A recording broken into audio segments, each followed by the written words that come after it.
کیا کنویں یا پانی کی ترسیل کے لیے زکوٰۃ کی رقم استعمال ہو سکتی ہے؟ اور اسی طرح کیا مسجد، اسکول، ہاسپٹل، ان کی کنسٹرکشن اور ان کے ایکسپینس کے لیے ہم استعمال کر سکتے ہیں زکوٰۃ کی رقم؟ اور یہ کانسیپٹ کہاں سے آیا کہ زکوٰۃ کی رقم کے لیے کسی انسان کو اس کا مالک بنانا ضروری ہے؟ السلام علیکم۔ ہر نیکی اور خیر کے کام کے لیے جس میں آپ کا کوئی اپنا مفاد نہیں ہے آپ زکوٰۃ کی رقم خرچ کریں۔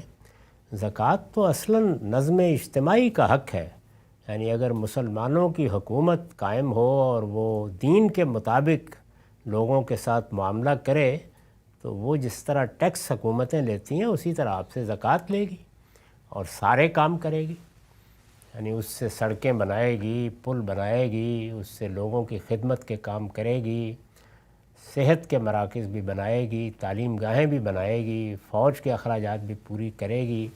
اسی طرح سے جو نظم قائم کیا جائے گا اس میں جو لوگ خدمات انجام دیں گے اس کی تنخواہیں بھی دے گی، تو یہ سب کام اس سے ہوں گے۔ زکوٰۃ کے بارے میں یہ تصور ہی غلط ہے کہ وہ کوئی چیریٹی نوعیت کی چیز ہے۔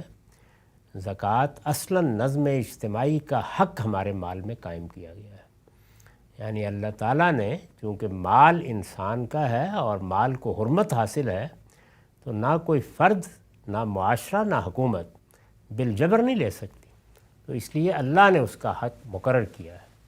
اس وقت جو ہمارے ہاں ٹیکس کا نظام ہے وہ اسی لیے معیشت کے لیے بھی اور دنیا کے نظم کے لیے بھی بہت اختلال کا باعث بن جاتا ہے، کیونکہ وہ اس انصاف پر قائم ہو ہی نہیں سکتا جس پر اللہ نے قائم کیا ہے۔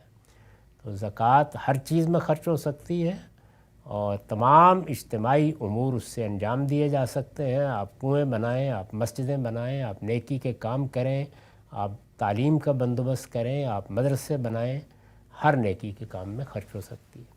یہ جو تصور ہے کہ اس میں مالک بنانا ضروری ہے، یہ ہمارے ہاں فقہا نے رائے قائم کی ہے، بڑی بے بنیاد رائے ہے۔ آپ اس کے خلاف استدلال پڑھنا چاہیں تو ہمارے جلیل القدر استاذ کا رسالہ پڑھ لیں، مسئلہ تملیک کے عنوان سے، اس کو تملیک کہتے ہیں، کسی کو مالک بنانا۔ اس میں انہوں نے ان تمام دلائل کا ابطال کیا ہے اور بتا دیا ہے کہ یہ بالکل بے معنی بات ہے، نہ اس کی بنیاد کے اوپر زکوٰۃ کو روکا جا سکتا ہے، نہ یہ کوئی شرط ہے، نہ یہ کوئی رکن ہے، کچھ بھی نہیں ہے۔ آپ ہسپتال بنانے میں خرچ کریں، کسی مریض کو دے دیں، دونوں چیزیں بالکل صحیح ہیں۔